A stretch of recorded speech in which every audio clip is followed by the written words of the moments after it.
إن الحمد لله نحمده ونستعينه ونستغفره ونؤمن به ونتوكل عليه ونعوذ بالله من شرور أنفسنا ومن سيئات أعمالنا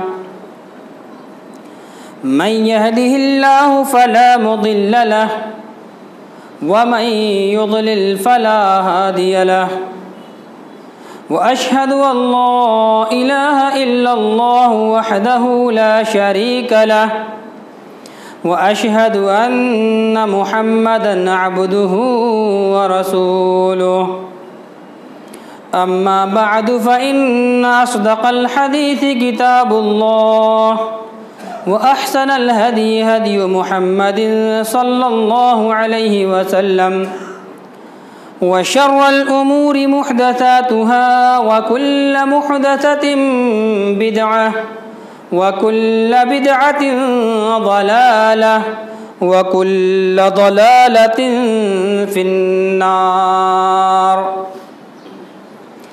فأعوذ بالله السميع العليم من الشيطان الرجيم يا أيها الذين آمنوا اتقوا الله حق تقاته ولا تموتن إلا وأنتم مسلمون يا أيها الناس اتقوا ربكم الذي خلقكم من نفس واحدة وخلق منها زوجها وبث منهما رجالا كثيرا ونساء واتقوا الله الذي تساءلون به والأرحام إن الله كان عليكم رقيبا يا أيها الذين آمنوا اتقوا الله وقولوا قولا سديدا يصلح لكم أعمالكم ويغفر لكم ذنوبكم ومن يطع الله ورسوله فقد فاز فوزا عظيما وقال الله عز وجل في مقام آخر قل الحمد لله وسلام على عباده الذين اصطفى وقال النبي صلى الله عليه وسلم لا تسبوا أصحابي فوالذي نفسي بيده لو أن أحدكم أنفق مثل أحد ذهبا ما بلغ مد أحدهم ولا نصيفه رواه البخاري في كتاب أصحاب فضائل النبي صلى الله عليه وسلم رب اشرح لي صدري ويسر لي أمري واحلل عقدة من لساني يفقهوا قولي سبحانك لا علم لنا إلا ما علمتنا إنك أنت العليم الحكيم رب زدني علما وارزقني فهما معزز سامعین کرام، بزرگوں اور دوستو، اللہ کا شکر و احسان ہے کہ اللہ رب العالمین نے ہمیں بڑی بڑی نعمتوں سے نوازا، انہیں حفاظت کرنے کی توفیق بخشی، اور اللہ رب العالمین نے ہمیں اس کے مطابق عمل کرنے کی توفیق بخشی۔ فللہ الحمد ولہ الشکر۔ بعدہ درود و سلام کا نذرانہ ہو اللہ کے تمام رسولوں پر، خصوصیت کے ساتھ ہمارے آخری رسول جناب محمد رسول اللہ صلی اللہ علیہ وسلم پر۔ اللہم صلی علی محمد وعلی آل محمد کما صلیت علی ابراہیم وبارک علی محمد وعلی آل محمد کما بارکت علی ابراہیم وعلی آل ابراہیم انک حمید مجید۔ محترم سامعین، فضائل صحابہ میرا موضوع چل رہا ہے۔ گزشتہ خطبہ میں میں نے آپ کے سامنے صحابہ کی تعریف حافظ ابن حجر رحمہ اللہ کی زبانی پیش کیا تھا کہ صحابی کس کو کہتے ہیں؟ جس نے من لقی النبی صلی اللہ علیہ وسلم، جس نے رسول اللہ صلی اللہ علیہ وسلم سے ملاقات کی ایمان کی حالت میں، ومات علی الاسلام، اور حالت اسلام میں، حالت ایمان میں اس کی موت ہوئی ہو، اس کو صحابہ کہتے ہیں۔ اور صحابہ کے فضائل میں نے قرآن کریم کی 2 آیتیں پیش کی تھیں۔ انشاءاللہ اسی سلسلہ کو آگے بڑھاتے ہوئے قرآن کریم کی تیسری آیت جو اصحاب محمد رسول اللہ صلی اللہ علیہ وسلم کی فضیلت میں قرآن کریم میں وارد ہوئی ہیں، سورہ نمبر 24 24 سورۃ النمل آیت نمبر 59 50 میں اللہ رب العالمین نے صحابہ کی فضیلت میں وہ آیت پیش کی ہے۔ اللہ سبحانہ و تعالیٰ نے ارشاد فرمایا، قل الحمد للہ وسلام علی عبادہ الذین اصطفیٰ۔ اے نبی صلی اللہ علیہ وسلم آپ کہہ دیجئے تمام تعریفیں اللہ سبحانہ و تعالیٰ کے لیے ہی ہیں، وسلام علی عبادہ الذین اصطفیٰ، اور سلامتی ہو اللہ کے ان بندوں پر جن کو اللہ سبحانہ و تعالیٰ نے چن لیا۔ یہ چن لیا سے مراد کون ہے؟ اگر آپ علی عبادہ الذین اصطفیٰ کی تفسیر دیکھیں گے، مختلف مفسرین کرام نے جو ان کی تفسیر بیان کی ہے، ان تفسیر میں سے سر فہرست حضرت عبداللہ ابن عباس رضی اللہ تعالی عنہما ہیں۔ وہ بیان کرتے ہیں کہ علی عبادہ الذین اصطفیٰ سے مراد اللہ کے نبی صلی اللہ علیہ وسلم کے وہ اصحاب ہیں، وہ صحابی رسول ہیں جن کو اللہ سبحانہ و تعالی نے رسول اللہ صلی اللہ علیہ وسلم کی خدمت کے لیے چنا، جنہوں نے اللہ کے نبی صلی اللہ علیہ وسلم کا ساتھ دیا مرتے دم تک، جنہوں نے اپنی جان، اپنی مال، اپنا مال اور ساری چیزوں کو اللہ کے نبی صلی اللہ علیہ وسلم کے حکم کے مطابق قربان کرنے کے لیے تیار ہوئے، اور جنہوں نے قربان کر بھی دیا۔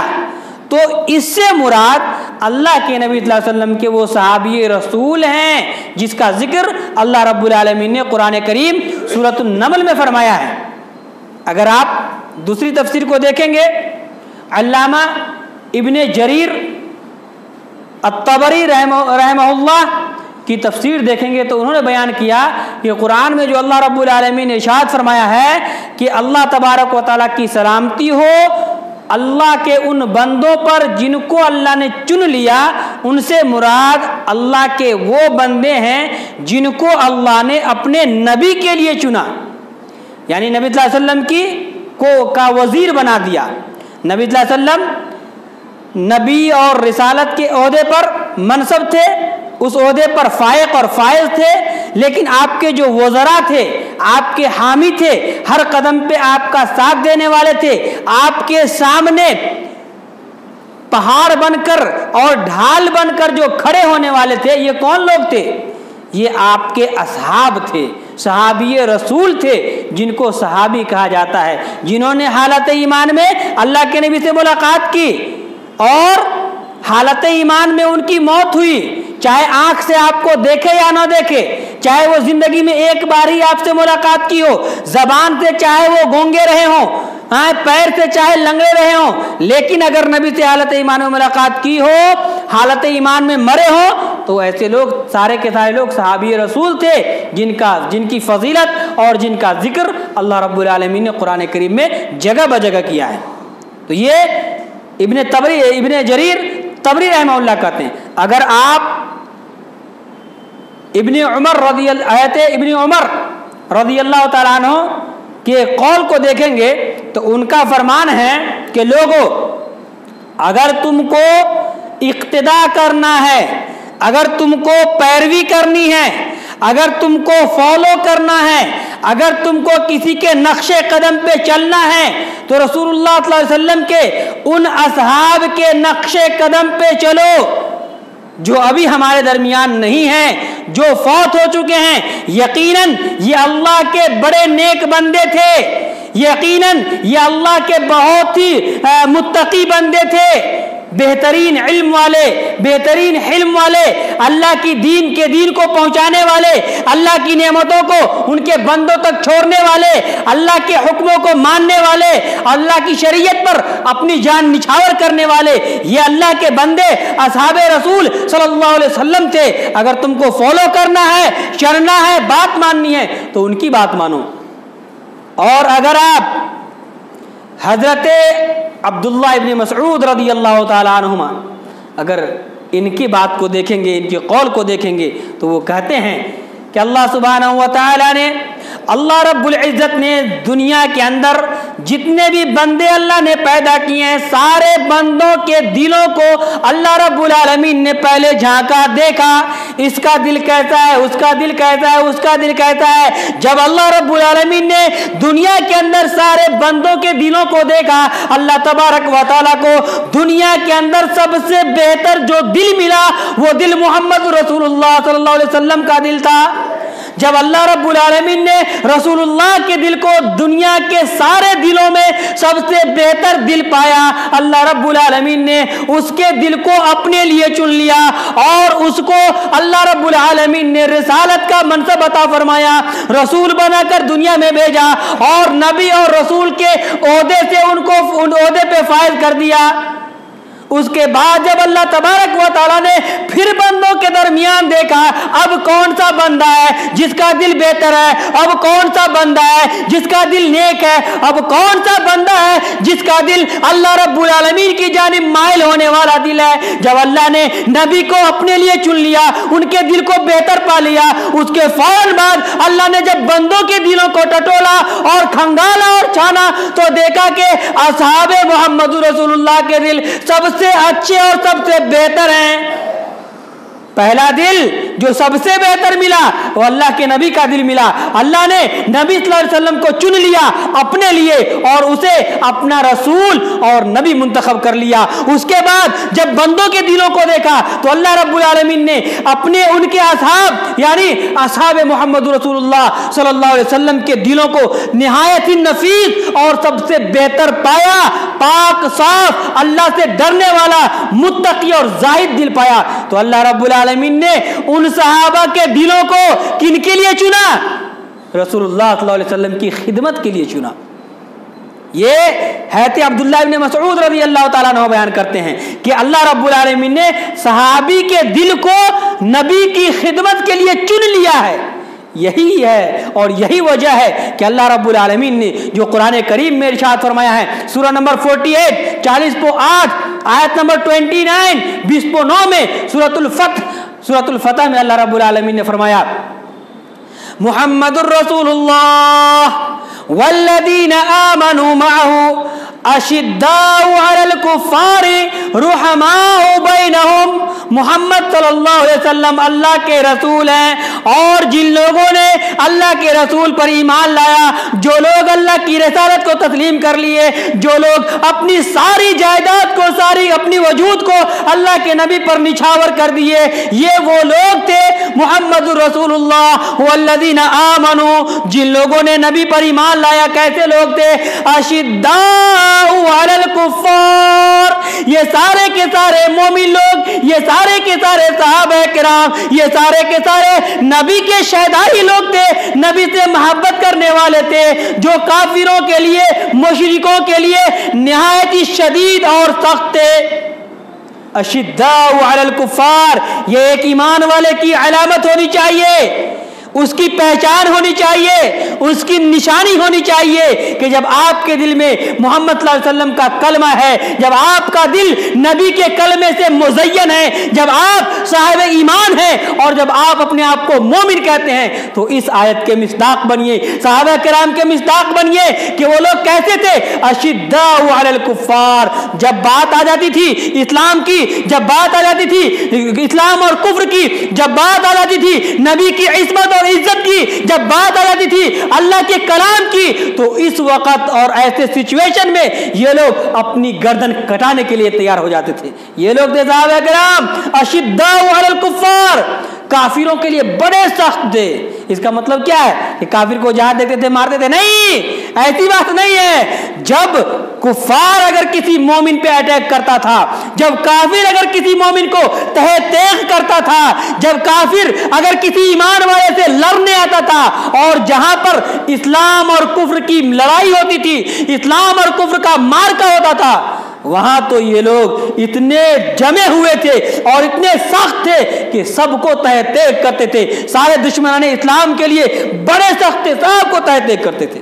کب؟ جب معاملہ آ جائے اسلام کا، جب معاملہ آ جائے ہمارے قرآن کا، جب معاملہ آ جائے نبی کے فرمان کا، جب معاملہ آ جائے ہمارے رسول اور نبی کا، تو ایسے وقت بڑے سخت اشداء علی الکفار. یہی صفت ہمیں اپنے اندر پیدا کرنی چاہیے. ہم دیکھتے ہیں کہ ہمارے مشرکین بھائی ساتھ میں گھومتے پھرتے ہیں، ہمارے مسجد کو برا بھلا کہتے ہیں، ہمارے ایمان کو گالیاں دیتے ہیں، ہمارے قرآن کے ساتھ بے حرمتی کرتے ہیں، ہم خاموش بیٹھے رہتے ہیں. کیوں؟ ایمان کمزور ہے، ایمان ہمارا مضبوط نہیں، ایمان کمزور ہے. آج بھی دیکھیے قرآن میں تبدیلی ہو رہی ہے اور اس کو میڈیا کے ذریعے اچھالا جا رہا ہے، بلکہ حکومت سے یہ مانگ کی جا رہی ہے کہ اب وہ قرآن نہیں، یہ قرآن جس میں 26 آیت کو نکال کر اور نئے سرے سے مثلث قرآن مجید کر کے ہم کیا کہتے ہیں نشر کیے، اس کو سارے مدارس میں چلایا جائے. یہ قرآن کی بھی توہین ہے، مسلمان کی بھی توہین ہے، اور سارے کے سارے عالمی انسانیت کے لیے جو یہاں پر ایمان کا دعویٰ کرتے ہیں سب کی توہین ہے. نبی کی توہین، رسول کی توہین، صحابہ کی توہین، سارے لوگوں کی توہین کی جا رہی ہیں. اور ہمارا ایمان ماشاءاللہ بہت سائلنٹ اور نارمل رکھے ہوئے ہیں. نہیں بھائی، جب صحابہ کرام دیکھتے تھے کہ معاملہ اگر آ جائے ایمان اور کفر کا تو اشداء علی الکفار بہت زیادہ سخت ہوتے تھے. رحماء بینہم، یہ لوگ آپس میں بڑے نرم دل ہوتے تھے. ہمارا معاملہ الٹا ہے کہ نہیں بتائیے؟ وہ لوگ تھے صحابہ کرام اشداء علی الکفار، کافروں کے لیے مشرکوں کے لیے سخت، رحماء بینہم ایمان والوں کے لیے مسلمانوں کے لیے اہل ایمان کے لیے بڑے نرم دل تھے. اور ہمارا معاملہ بالکل الٹا ہے کہ ہم اپنے بھائی سے ایسی نفرت رکھتے ہیں اور غیروں سے مشرکوں سے کافروں سے ایسے مل کر رہتے ہیں، بھائی سے دشمنی اور غیروں سے ہم جم کر رہتے ہیں. یہ ہمارا معاملہ ہے، یہ ایمان والوں کا معاملہ نہیں ہو سکتا. اگر کسی کے اندر اس طرح کی باتیں ہیں تو یاد رکھیے وہ صاحب ایمان نہیں ہے جو مسلمانوں سے نفرت کرتا ہو اور غیروں سے محبت کرتا ہو. اور یہ میں اس لیے بول رہا ہوں کیونکہ میری کانوں نے سنا ہے، یہ گواہ ہے لوگوں کو یہ کہتے ہوئے یار مسلمان سے اچھا یہاں تو ہندو ہے. سنا ہے اور میں نے خود سنا ہے یہ کہتے ہوئے کہ مسلمان سے اچھا ہندو ہے. ایک بار بھی ہندو کلمہ پڑھا ہے؟ نہیں پڑھا ہے. کیسے آپ اس کو اچھا کہہ سکتے ہیں؟ یہ اگرچہ بے نمازی ہے مسلمان، لیکن کم سے کم جمعہ کو تو آتا ہے، زبان سے شہادت تو دیتا ہے. ہو سکتا ہے مرنے سے پہلے مکمل اصلاح ہو جائے اس کی. اور اس حدیث کی روشنی میں جس میں اللہ کے نبی صلی اللہ علیہ وسلم نے ارشاد فرمایا انما الاعمال بالخواتیم، عملوں کا دار و مدار اختتام پر ہے. آخری وقت میں وہ اچھی طریقے سے وہ ایمان لے آئے، عمل شروع کر دے اور جنتی ہو جائے. کس وجود پر اور کس دلیل پر اور کس بنا پر آپ نے یہ کہہ دیا کہ اس سے بہتر ہندو ہے؟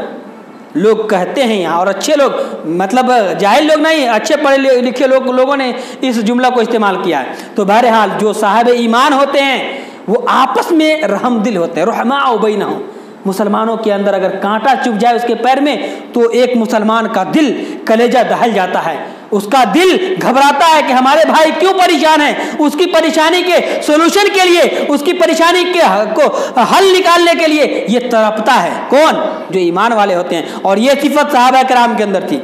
اشداء علی الکفار رحماء بینہم تراہم رکعا سجدا یبتغون فضلا من اللہ ورضوانا.